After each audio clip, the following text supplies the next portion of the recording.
வணக்கம். Welcome to கதை திரட்டு. இந்த வீடியோல நம்ம என்ன கதை கேட்க போறோம்னா, நினைவெல்லாம் நீயே கதையின் 7வது பகுதி. நம்ம சேனலை இதுவரைக்கும் சப்ஸ்கிரைப் பண்ணாதவங்க சப்ஸ்கிரைப் பண்ணுங்க. பக்கத்தில் இருக்கிற பெல் ஐகானை கிளிக் பண்ணி ஆல்ங்கிற ஆப்ஷனை பிரஸ் பண்ணுங்க. ஸோ தட் நான் போடுற கதைகளை உடனுக்குடனே நீங்க கேட்கலாம். வாங்க கதைக்குள்ள போகலாம். நீ ஏமாற்றுவாய் என்று நானும் சொல்லவில்லை ரஞ்சன்.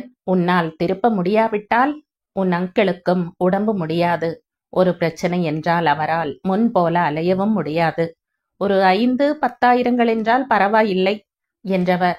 சரி, ஒரு 50,000 வரை என்றாலும் வாங்கிக்கொள். அதை திருப்பி தந்துவிட்டு வேண்டுமானால் பிறகு இன்னொரு 50,000 வாங்கிக்கொள் என்றார் லட்சுமி. அதை கேட்டவனின் முகம் அவமானத்தில் கன்றி கருத்தது. அவர்கள் முன் நிற்கவே உடல் கூசியது. அவர் என்ன விளக்கம் சொன்னாலும், வெளிப்பூச்சு பூசி சொன்னாலும் அவர் சொன்னதன் அர்த்தம் இதுதான். அவன் ஏமாற்றினாலோ அல்லது பணத்தை வாங்கிவிட்டு ஏதாவது பிரச்சனை பண்ணினாலோ அவர்களால் அதற்கு அலைய முடியாது என்பதுதான். அதாவது அந்த இரண்டையும் அவன் செய்யக்கூடும் என்று எதிர்பார்க்கிறார். அவன் மீது நம்பிக்கை இல்லை என்பதே அவர் இவ்வளவு நேரம் சொன்னதன் சாராம்சம். ஏன் நம்பிக்கை இல்லை? அப்படி எதில் உங்களை ஏமாற்றினேன் என்ற கோபத்தோடு கேட்க நினைத்தவனின் மனது அவனை பார்த்து எள்ளி நகைத்தது. உன் அம்மாவே உன்னை நம்பாத போது அடுத்தவர் நம்பவில்லை என்று எதற்கு கோபம் வர வேண்டும் என்று கேட்டது மனது. அதுதானே என்று எண்ணியவனின் மனம் முழுவதும் கசந்து வழிந்தது. அதற்கு மேலும் அவர்கள் முன் நிற்க விரும்பாது வெளியே செல்ல திரும்பினான் ரஞ்சன். அதுவரை அவன் முகத்தையே பார்த்திருந்த சந்தானம், கொஞ்சம் நில் ரஞ்சன் என்றார்.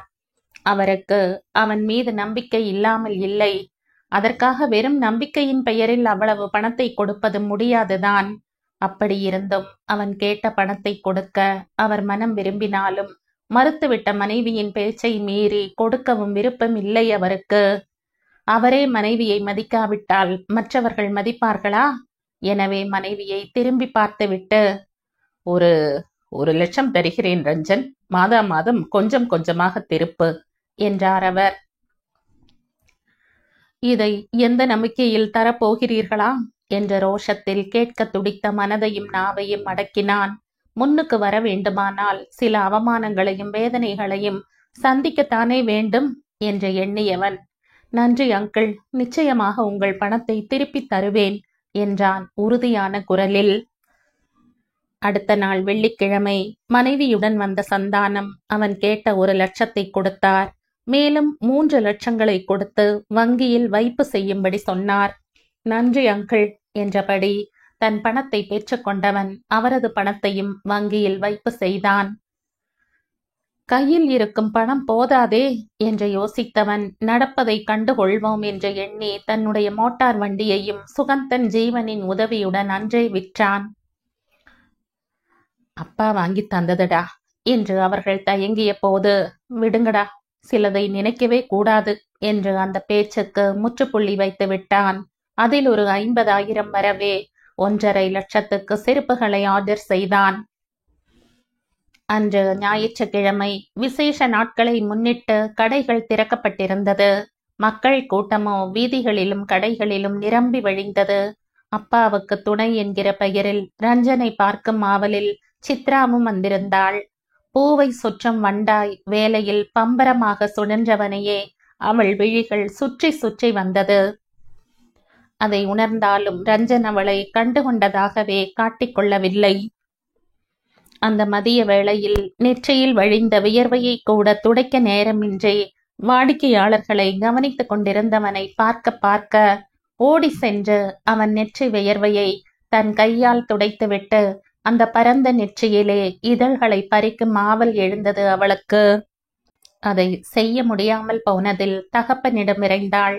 அப்பா, தொண்டை வறண்டு விட்டது, ஏதாவது குளிராக குடிப்போமா என்று கேட்டாள்.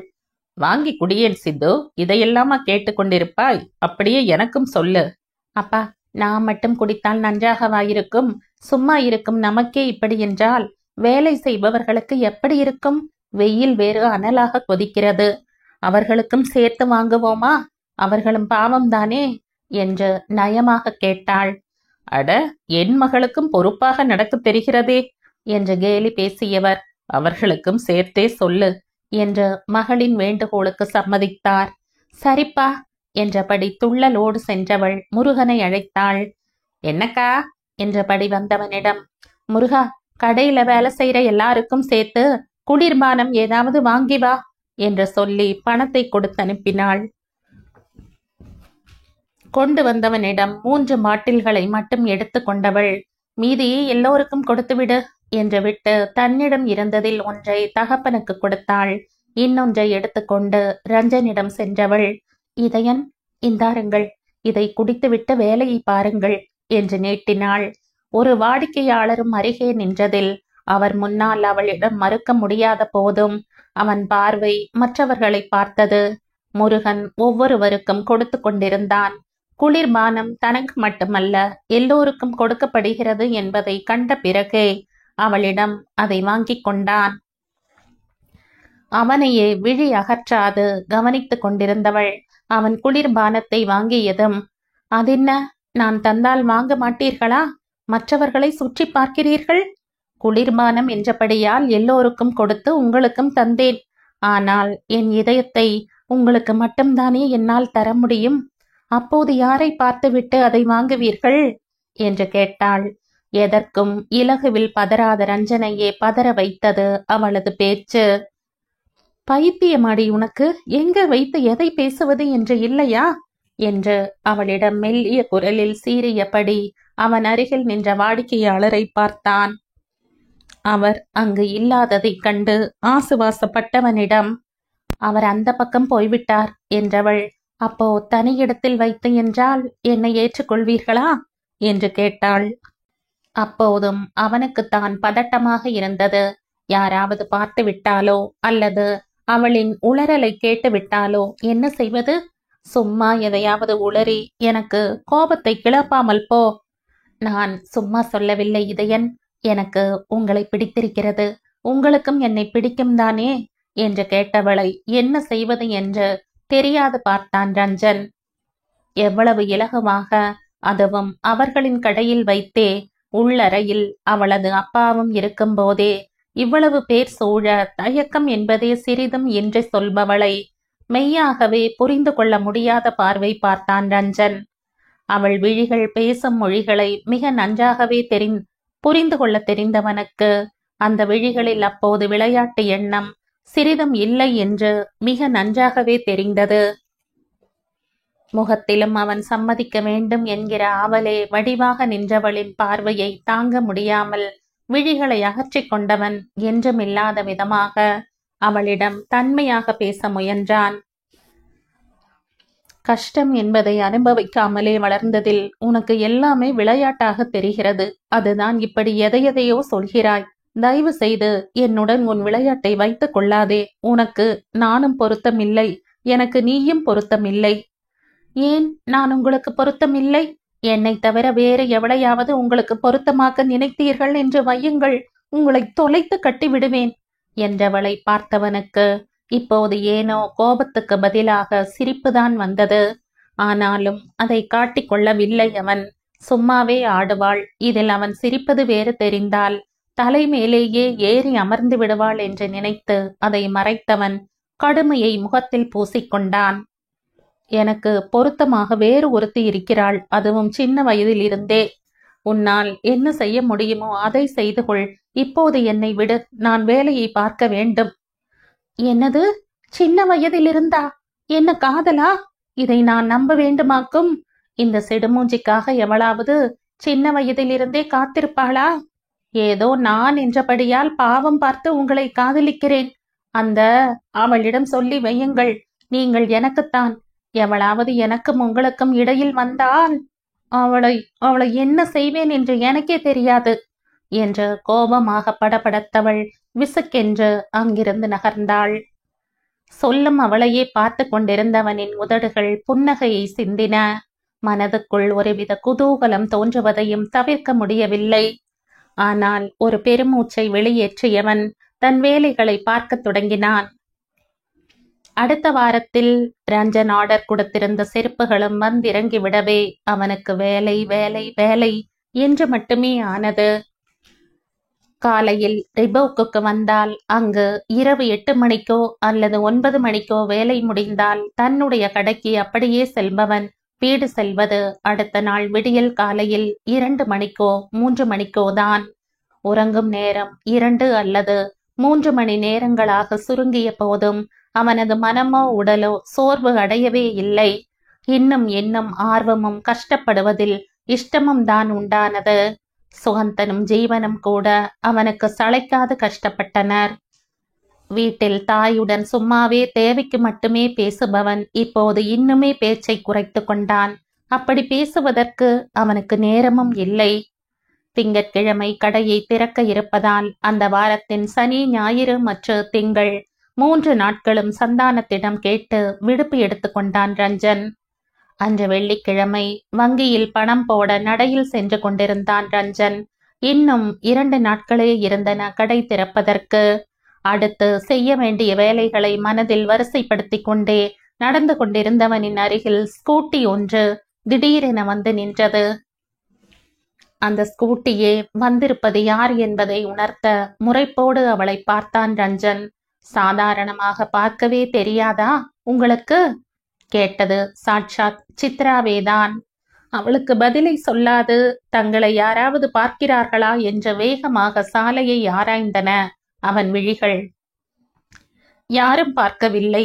அப்படியே பார்த்தாலும் என்னை கண்டுபிடிக்க மாட்டார்கள் என்றவளை கேள்வியோடு அவன் பார்க்க, அதான் ஹெல்மெட் போட்டிருக்கிறேனே என்றாள் அவள். என்ன கெட்டிக்காரத்தனமாக நடப்பதாக நினைப்போ என்று குத்தலாக கேட்டவனுக்கு அவனை அங்கே சந்திப்பதற்கு அவள் முதலே திட்டமிட்டுதான் வந்திருக்கிறாள் என்பது மிக நன்றாகவே விளங்கியது. அதற்கான காரணமும் தெரியாமல் இல்லை. ஆனாலும் இதென்ன அசட்டுத்தனம் என்ற கோபம் எழுந்தது. அதைவிட இவள் ஏன் இப்படி திரும்ப திரும்ப நடந்து கொள்கிறாள் என்கிற கேள்வி எழுந்தது.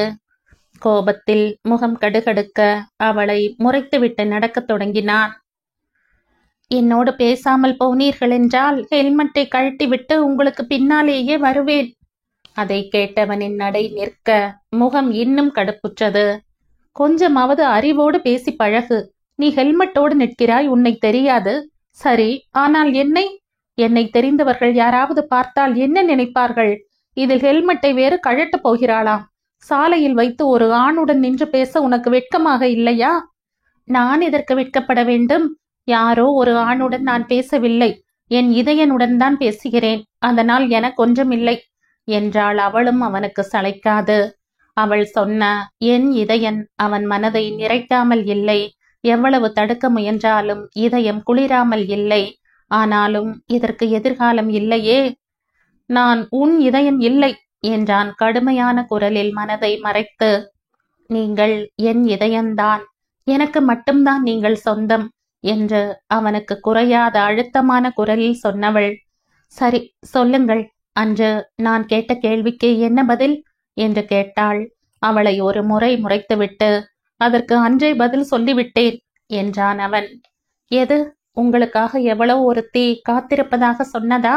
அதை யாராவது மூளை இல்லாதவள் இருப்பாள், அவளிடம் போய் சொல்லுங்கள் என்று கோபப்பட்டவள் சற்று நிறுத்தி தன்னை நிதானப்படுத்திக் கொண்டு பேசினாள்.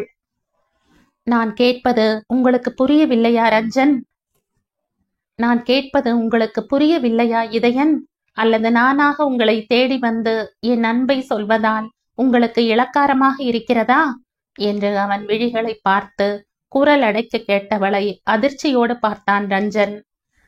எதையுமே அதிகாரமாகவே பேசி பழகியவள், அடம் பிடித்து பழகியவள் அந்த குரலில் சொல்வதை அவனுக்கு கேட்கவே முடியவில்லை.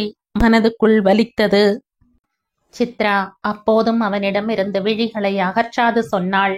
நான் யாரிடமும் எதற்காகவும் இப்படி கெஞ்சியது இல்லை இதயன். இப்படி நடந்து கொண்டதும் இல்லை. நீங்கள் நாளையில் இருந்து 3 நாட்கள் கடைக்கு வரமாட்டீர்கள் என்று கண்ணன் அண்ணா சொன்னார். அந்த 3 நாட்களும் உங்களை பார்க்காமலோ என் மனதை சொல்லாமலோ என்னால் இருக்க முடியாது என்பதற்காக இன்று எப்படியும் வங்கியில் பணம் போட இந்த வழியில் வருவீர்கள் என்பதால் உடம்புக்கு முடியவில்லை என்று கல்லூரியில் பொய் சொல்லிவிட்டு மதியமே அங்கிருந்து வந்து தோ அந்த கடையில் அப்போதிலிருந்து உங்களுக்காக காத்திருந்தேன். தோ இப்போது நீங்கள் கோபமாக பேசினாலும் உங்கள் முன்னால் நின்று கெஞ்சிக் கொண்டிருக்கிறேன். எனக்கே என்னை நினைத்தால் வெட்கமாக இருக்கிறது. அப்படி இருந்தும் நீங்கள் வேண்டும் என்றுதான் மனம் அடம் பிடிக்கிறது என்றாள் உள்ளத்தின் ஆழத்தில் இருந்து. எப்போதும் விளையாட்டு பிள்ளையாக இருக்கும் அவளிடமிருந்து வந்த உள்ளார்ந்த பேச்சில் வாயடைத்து நின்றான் ரஞ்சன். இதெல்லாம் என் இயல்பில்லை இதயன். அன்று முகேஷ் அநாகரிகமாக நடந்து கொண்டான் என்று அவனுடன் பேசுவதையே நிறுத்திவிட்டேன். அவனுக்கு உதவினாள் என்று ராகினியுடனும் பேசுவதில்லை. அவர்கள் என்னுடைய நெருங்கிய நண்பர்கள். அவர்களையே தூக்கி எறிந்த என்னால் என் கழுத்தை நெரித்து அவமதித்த உங்களை ஒதுக்கவே முடியவில்லை. உங்கள் கோபம், ஆத்திரம், அலட்சியம் எல்லாமே இன்னும் இன்னும் பிடிக்கிறதே தவிர குறையவே இல்லை. என்னால் நீங்கள் இல்லாமல் வாழ முடியாது இதயன் என்றவளின் குரலில் இருந்த வேண்டுதலில், முகத்தில் இருந்த எதிர்பார்ப்பில், அந்த விழிகளில் தெரிந்த காதலில் சிலையாக நின்றான் ரஞ்சன். தன்னை மறந்து அவளையே பார்த்திருந்தவனின் விழிகளை அவள் விழிகளும் தயங்காது தாங்கின. அப்படியே எவ்வளவு நேரம் கடந்ததோ, பெரும் இரைச்சலுடன் அவர்களை கடந்து சென்ற பஸ்ஸின் சத்தத்தில் கனவில் இருந்து விழித்தவன் போன்று அவனை சூழ்ந்திருந்த மாய வலையில் இருந்து வெளிவந்தான் ரஞ்சன். அவளின் காதலை மறுக்கவே பிடிக்காத போதும் அவன் தந்தையின் ஆசை அவனை தூக்கி எறிந்த சாதனாவின் திமிரை அடக்க அவன் எடுத்திருந்த முடிவு, தங்கையின் எதிர்காலம் என்று அனைத்தையும் நினைத்து பார்த்து தன் மனதை கல்லாக்கி கொண்டு இல்லை என்றபடி நிமிர்ந்தவனின் பார்வையில் பட்டாள் சாதனா. சும்மாவல்ல, ஒரு இளைஞனின் கையோடு தன் கையை கோர்த்தபடி கர்வத்துடன் ரஞ்சனையே பார்த்தபடி நின்றிருந்தாள். அந்த இளைஞன் வெளிநாட்டில் இருந்து வந்திருக்கிறான் என்பது அவன் நடை உடை பாவனையிலேயே தெரிந்தது. அவனை பார்த்து கொண்டிருந்த சாதனாவின் விழிகளில் இருந்த ஏளனம், கர்வம், அலட்சியம் அனைத்துமே ஒரு நொடியில் ஒரு முடிவை ரஞ்சனை எடுக்க வைத்தது. அந்த சின்ன வயதில் கஷ்ட துன்பங்கள் என்றால் என்னவென்றே அறியாத பருவத்தில் அவளிடம் இருந்து கிடைத்த புறக்கணிப்பு அவன் மனதில் ஆறாத வடுவாக மாறியிருந்தது. அந்த வடு அந்த நொடியில் அவளை காயப்படுத்தும் வேகத்தை கொடுத்தது. நீ இல்லாமல் நான் ஒன்றும் தாழ்ந்து போகவில்லை என்று காட்ட வைத்தது.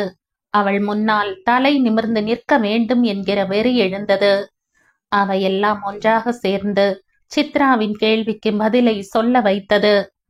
எனக்கு முன்னை பிடித்திருக்கிறது என்றான் சடார் என்று. அதை கேட்ட சித்ராவின் விழிகள் மலர, முகம் மலர, இதழ்கள் அழகிய புன்னகையை சிந்தின. அவளின் காதல் நிறைவேறிவிட்ட மகிழ்வில் விழிகளில் நீர் தழும்பியது. இதயன், உண்மையாகவா, மெய்யாகவா என்ற சந்தோஷத்தில் என்ன கேட்பது என்றே தெரியாது தடுமாறினாள் சித்ரா. உண்மையாகத்தான் சிரித்து கொண்டே சொன்னவன் சாதனா இன்னும் அங்கு நிற்கிறாளா என்று மேல் கண்ணால் ஆராய்ந்தான். புருவங்கள் சுருங்க சித்ராவை யார் என்பதாக அவள் பார்த்து கொண்டிருப்பது தெரியவும், நீ பின்னால் நகரு, ஸ்கூட்டியை நான் ஓட்டுகிறேன் என்றான். அவன் சொன்னதை நம்ப முடியாமல் அதிசயத்துடன் பார்த்தவளை நகரு என்றான் மீண்டும். அப்போதும் வியப்பு மாறாது சித்ரா பின்னுக்கு நகரவும் ஸ்கூட்டியில் ஏறி அமர்ந்தவன், என் தோள்களை பிடித்துக்கொள் என்றான். என்னது, நடப்பது எல்லாம் மெய்தானா என்று நம்ப முடியாமல் அவள் கேட்க, பிடித்துக்கொள் என்றான் மீண்டும். எதையுமே நம்ப முடியாமல் அவன் தோள்களை ஆசையுடன் பற்றி கொண்டாள் சித்ரா. ரஞ்சன் எதையும் யோசியாது ஸ்கூட்டியை வங்கியை நோக்கி செலுத்தினான். யார் எவ்வளவு நிதானமாக சமயோசிதமாக நடப்பவராக இருந்தாலும் அவர்கள் எடுக்கும் நொடி நேர முடிவுகள் அவர்கள் வாழ்க்கையை உச்சத்துக்கும் கொண்டு போக வல்லது, அதல பாதாளத்துக்கும் கொண்டு போக வல்லது. காதல் என்பதை உணர்ந்து உண்மையாக ஏற்றுக்கொண்டால் மட்டுமே நிலைக்கும். இங்கே காதலை அவன் உணர்ந்திருந்தாலும் யாரோ ஒருத்தியை காயப்படுத்த வேண்டும் என்பதற்காக மட்டுமே ஏற்றுக்கொள்ளப்பட்டது. அது அவனை பாதிக்குமா அல்லது சித்ராவை பாதிக்குமா என்பதை காலம்தான் சொல்ல வேண்டும். ரஞ்சனின் பின்னால் அமர்ந்து சென்று கொண்டிருந்த சித்ரா இந்த உலகத்திலேயே இல்லை. வானில் முகில் மூட்டங்களுக்கு நடுவில் சிறகடித்து பறந்து கொண்டிருந்தாள். அவ்வளவு சந்தோஷத்தை வார்த்தைகளால் வடிக்க முடியாத நிறைவை கொடுத்தது அவன் அளித்த சம்மதம். இதயன் என்று மெல்ல அழைத்தாள். ஏதாவது பேசுங்களேன். ஏன்? இல்லை, இப்படி நீங்கள் என்னுடன் வருவது உண்மைதானா என்று நம்பவே முடியவில்லை, அதுதான். அதற்கு அவன் அமைதியாக வரவும், என்னை திட்ட மட்டும்தான் வாயை திறப்பீர்களா என்று கேட்டாள். அதற்கும் அவன் மௌனத்தை பதிலாக கொடுக்க அதை அவள் பொருட்படுத்தவே இல்லை. நாளைக்கு கடைக்கு வரமாட்டீர்களா என்று தன் பேச்சை தொடர்ந்தாள். இல்லை. ஏன்? எனக்கு வேறு ஒரு வேலை இருக்கிறது. அது என்ன வேலை என்று அவளும் கேட்கவில்லை, அவனும் சொல்லவில்லை. அது ஒரு குறையாக அவளுக்கு தோன்றவே இல்லை.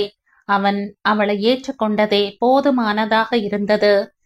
என்னவென்றே இல்லாது அவனுடன் சலசலத்தபடியே வந்தவளிடம் ஒரு சொல் பதில்களையே கொடுத்தான் ரஞ்சன். வங்கியின் வாசலில் ஸ்கூட்டியை நிறுத்தி இறங்கியவன், நீ வீட்டுக்கு போ என்றான் அவளிடம். இல்லை, பணத்தை வைப்பு செய்துவிட்டு வாருங்கள், ஒன்றாகவே போகலாம். நான் என்ன சொன்னாலும் கேட்கவே கூடாது என்று முடிவேதும் எடுத்திருக்கிறாயா? நம்மை யாராவது இப்படி ஒன்றாக பார்த்தால் பிரச்சனை, அதனால் நீ போ என்றான் அவன் அதட்டலாக. ஏன், ஸ்கூட்டியில் ஒன்றாக வரும்போது யாரும் பார்த்திருக்க மாட்டார்களா என்று எதிர்த்து கேட்க நினைத்தவள் முதலாக காதலனாக அவன் சொன்ன ஒன்றை மறுத்து பேச விரும்பாது சரி என்பதாக தலையாட்டிவிட்டு ஸ்கூட்டியை இயக்கினாள். சட்டென்று ஏதோ தோன்றியவளாக அவன் சட்டை பையில் கிடந்த கைபேசியை எட்டி எடுத்தாள் சித்ரா. ஏய், என்ன செய்கிறாய் என்றவனிடம், என்னை ஏ என்று கூப்பிடாதீர்கள் என்று உங்களிடம் சொல்லி இருக்கிறேன் என்று அவள் வாய் சொன்ன போதும் கையோ அவன் கைபேசியில் இருந்து தன் கைபேசிக்கு அழைப்பு விடுத்தது.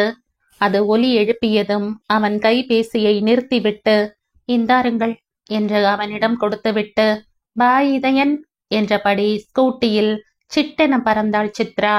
செல்லும் அவளையே பார்த்து கொண்டு நின்றிருந்தவன் அவள் பார்வைக்கு மறைந்ததும் ஒரு நெடிய மூச்சினை இழுத்து விட்டுவிட்டு வங்கியின் உள்ளே சென்றான்.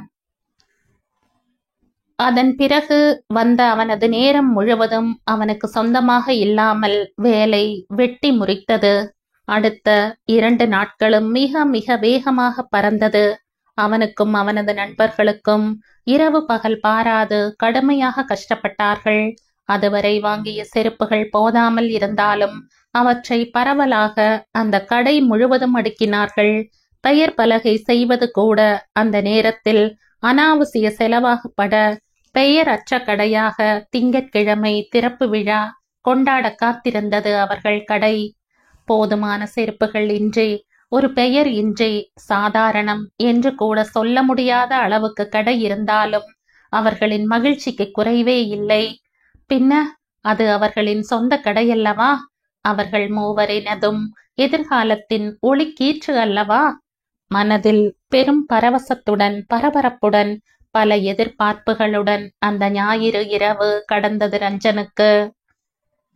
இவ்வளவும் நடந்த போதும் ஜீவனினதும் சுகந்தனினதும் வீடுகளுக்கு சென்று எல்லோரையும் திறப்பு விழாவுக்கு வர வேண்டும் என்று அழைத்த போதும் தன் தாயாரிடம் எதுவுமே சொல்லவில்லை ரஞ்சன்.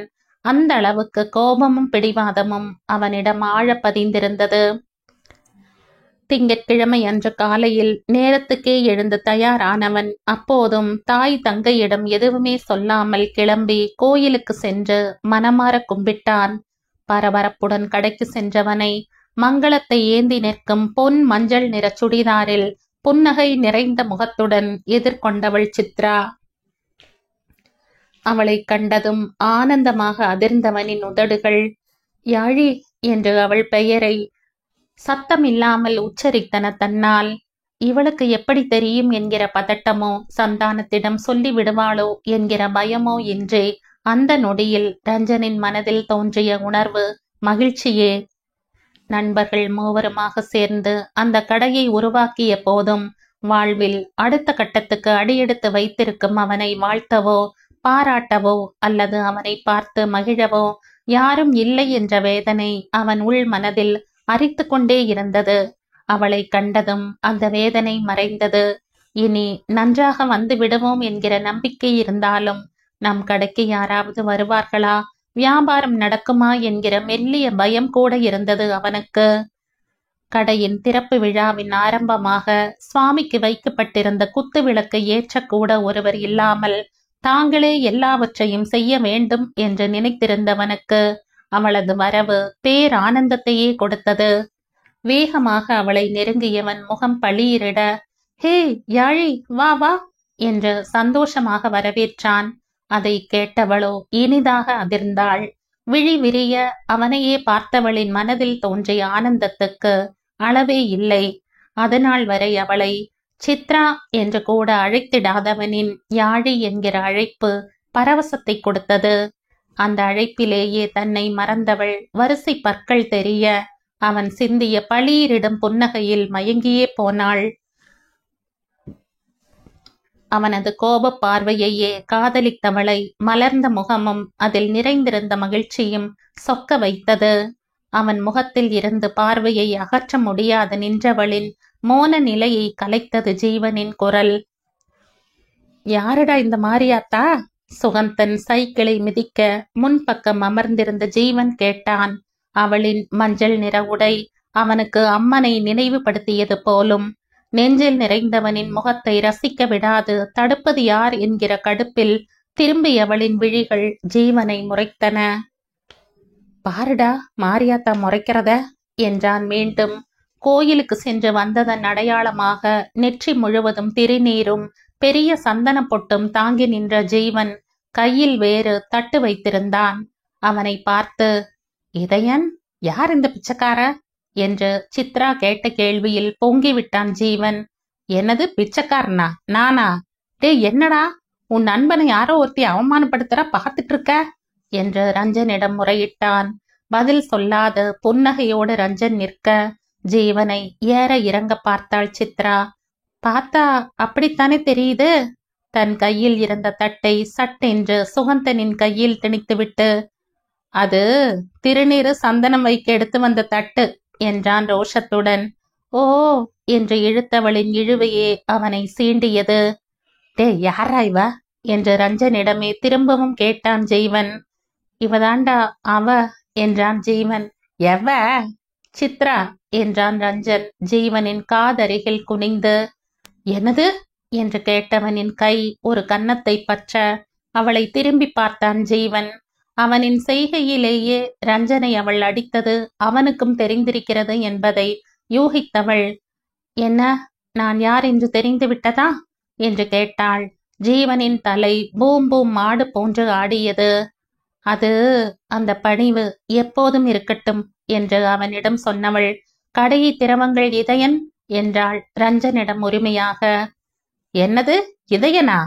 அப்போதுதான் அதை கவனித்தான் ஜீவன். அவளின் அந்த அழைப்பையும் ரஞ்சனிடம் அவள் காட்டிய உரிமையையும் முதலில் இருந்தே கவனித்துக் கொண்டிருந்த சுகந்தன் ரஞ்சனின் நடவடிக்கைகளை ஆராய்ந்தபடி நின்றான். "ஆமாம், என்னுடைய இதயன்" என்றவளின் பேச்சில், "என்னது?" என்று மறுபடியும் அதிர்ந்தான் ஜீவன்.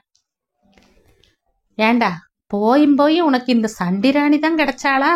இது நீ எங்ககிட்ட சொல்லவே இல்லையே" என்று ரஞ்சனிடம் கேட்டான் ஜீவன். நண்பர்களுக்கு பதில் சொல்ல முடியாமல் நின்ற ரஞ்சனை ஒரு பார்வை பார்த்துவிட்டு, "உங்கள் விசாரணையை பிறகு வைத்துக் கொள்ளுங்கள், இப்போது கடையை திறவுங்கள்" என்று அதட்டினாள் சித்ரா. ஏதோ அவள்தான் அந்த கடையின் முதலாளி போன்றும் அவர்கள் அங்கு வேலைக்கு வந்தவர்கள் மாதிரியும் இருந்த அவளது அதட்டலில் சற்று அசந்துதான் போனான் ஜீவன்.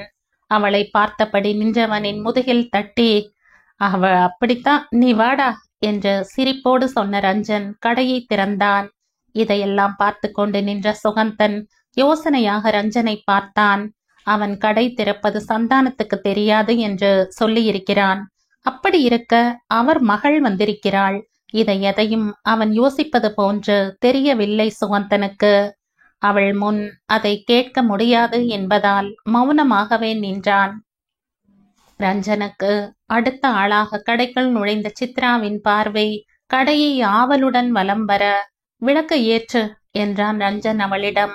முகம் மலர அவனை பார்த்து தலையை அசைத்தவள் சுவாமி படங்களின் அருகே சென்றாள்.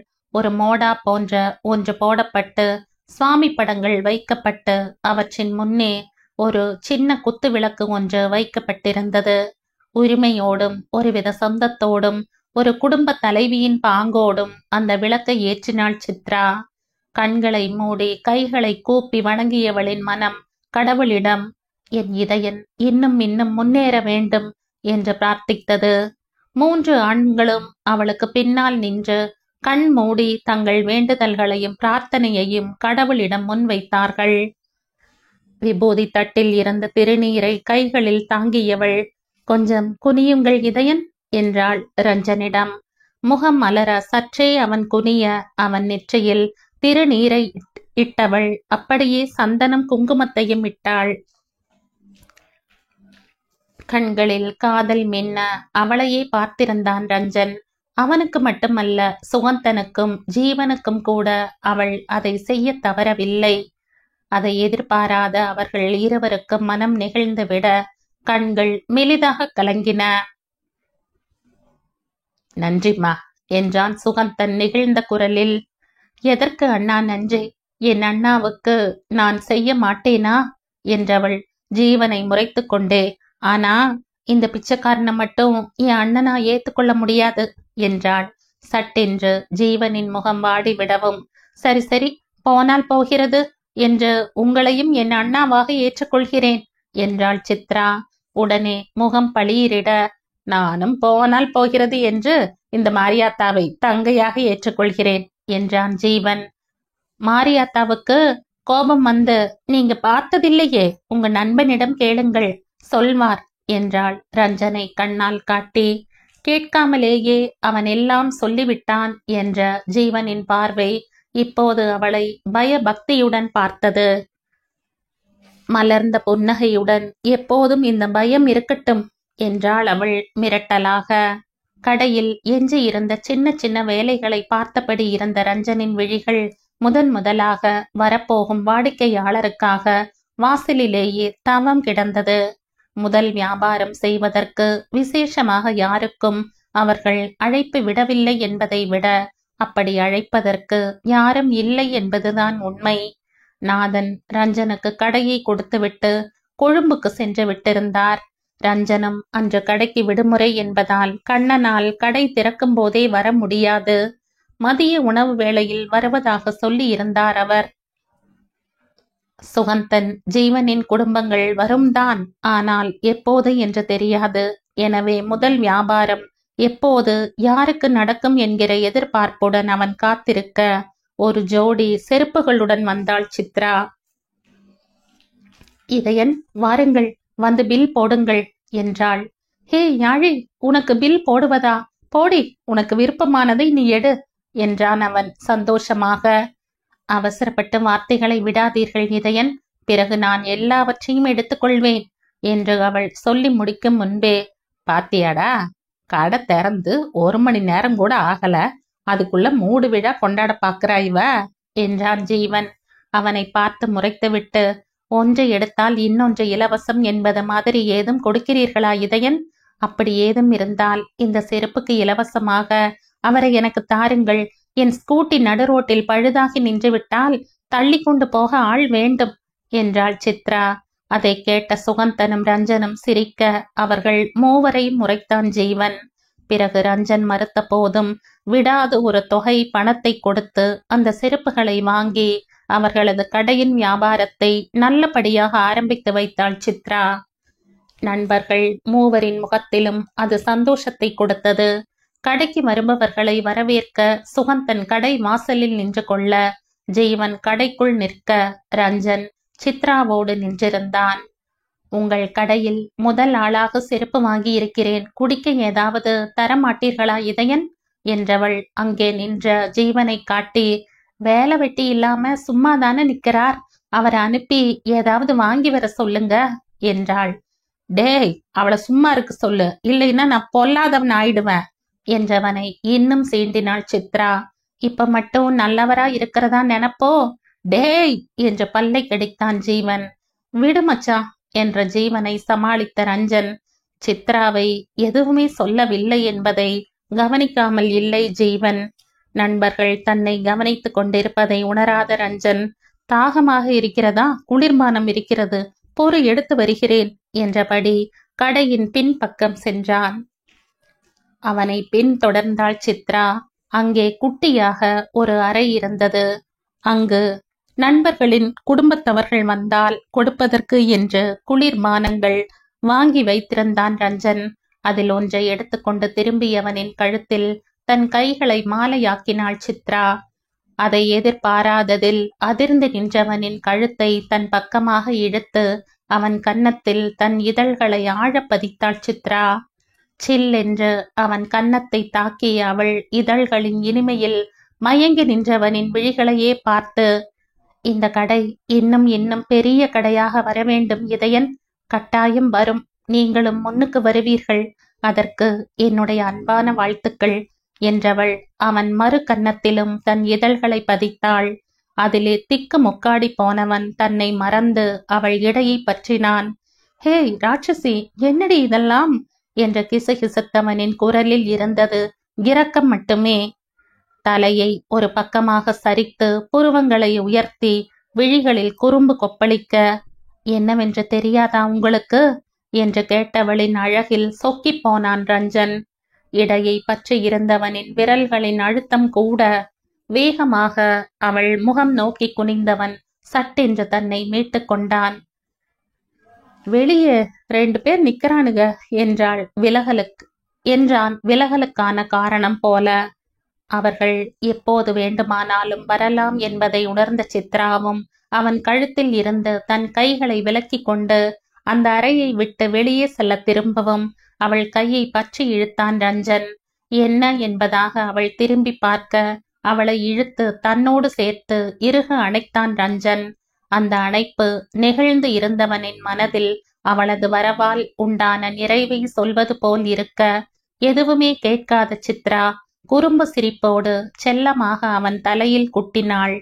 சின்ன சிரிப்புடன் அவளை அவன் விடுவிக்க, வாருங்கள் என்று விட்டு கடைக்குள் சென்றாள் சித்ரா.